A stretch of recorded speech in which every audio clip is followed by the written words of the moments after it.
দেশে HMP virus নিয়ে সতর্কতা জারি। চীনে আতঙ্ক ছড়ানো হিউম্যান মেটানিউমো ভাইরাসে এইচএমপিভি আক্রান্ত রোগী দেশে শনাক্তের পর এ নিয়ে স্বাস্থ্য সতর্কতা জারি করল স্বাস্থ্য অধিদপ্তর। রোববার 12 জানুয়ারি এক সংবাদ বিজ্ঞপ্তিতে স্বাস্থ্য অধিদপ্তর জানিয়েছে, চীন সহ উপমহাদেশের বিভিন্ন দেশে এইচএমপি ভাইরাসের প্রাদুর্ভাব এবং তীব্রতা উদ্বেগজনকভাবে বৃদ্ধি পেয়েছে।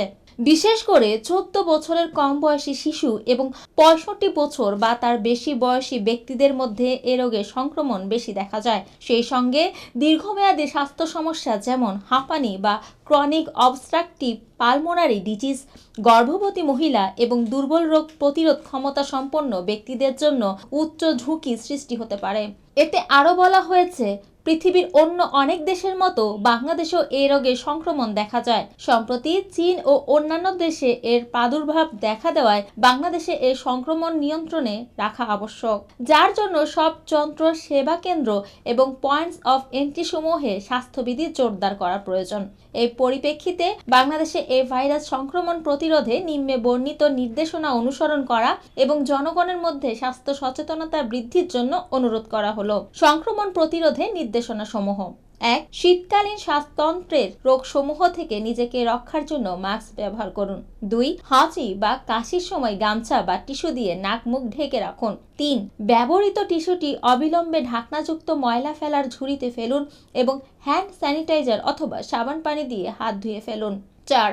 আক্রান্ত হয়েছেন এমন ব্যক্তিদের সংস্পর্শে এড়িয়ে চলুন এবং কমপক্ষে 3 ফুট দূরত্ব বজায় রাখুন। 5. ঘন ঘন সাবান বা পানি কিংবা হ্যান্ড স্যানিটাইজার দিয়ে হাত ধোন অন্তত 20 সেকেন্ড। 5. ঘন ঘন সাবান ও পানি কিংবা হ্যান্ড স্যানিটাইজার দিয়ে হাত ধোন অন্তত 20 সেকেন্ড। 6. অপরিষ্কার হাতে চোখ, নাক, মুখ ধরবেন না। 7. আপনি জ্বর, কাশি এবং শ্বাসকষ্ট আক্রান্ত হলো সুস্থ না হওয়া পর্যন্ত বাড়িতে থাকুন। প্রয়োজন হলে নিকটস্থ হাসপাতালে যোগাযোগ করুন। স্বাস্থ্য অধিদপ্তরের communicable disease control CDC unit পরিস্থিতির উপর সতর্ক দৃষ্টি রাখছে বলে জানানো হয়েছে।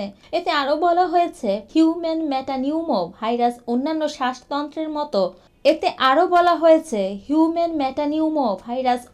শ্বাসতন্ত্রের রোগের মতো ফ্লু এর মতো উপসর্গ তৈরি করে, যা সাধারণত 2 থেকে 5 দিনের মধ্যে ভালো হয়ে যায়। তাই আতঙ্কিত হওয়ার কিছুই নেই।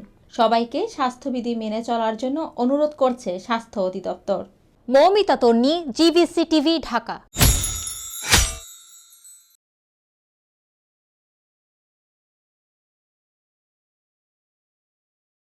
শেখ হাসিনা সহ গণহত্যায় জড়িতদের গুরুত্বপূর্ণ কল রেকর্ড প্রসিকিউশনের হাতে। জুলাই আগস্টে ছাত্র জনতার গণ অভ্যুত্থানের সময় গণহত্যার ঘটনায় শেখ হাসিনা সহ জড়িতদের গুরুত্বপূর্ণ ফোন কল রেকর্ড হাতে পেয়েছে প্রসিকিউশন। একই সাথে গুমের ঘটনায় গুরুত্বপূর্ণ তথ্য প্রমাণও মিলেছে। সোমবার 13 জানুয়ারি দুপুরে আন্তর্জাতিক অপরাধ ট্রাইব্যুনালে গণহত্যার গুরুত্বপূর্ণ কল রেকর্ড ও গুমের তথ্য প্রমাণ পাওয়ার কথা জানান প্রসিকিউটর তানভীর হাসান জোহা ও বিএম সুলতান মাহমুদ। গণহত্যার ঘটনায় শেখ হাসিনা সহ অন্যদের পাওয়া গুরুত্বপূর্ণ কল রেকর্ড সিআইডিতে ফরেনসিক পরীক্ষা করার নির্দেশ দিয়েছেন আন্তর্জাতিক অপরাধ ট্রাইব্যুনাল। সোমবার 13 জানুয়ারি ট্রাইব্যুনালের চেয়ারম্যান বিচারপতি মোহাম্মদ গোলাম মর্তুজা মজুমদারের নেতৃত্বাধীন ট্রাইব্যুনাল এ আদেশ দেন।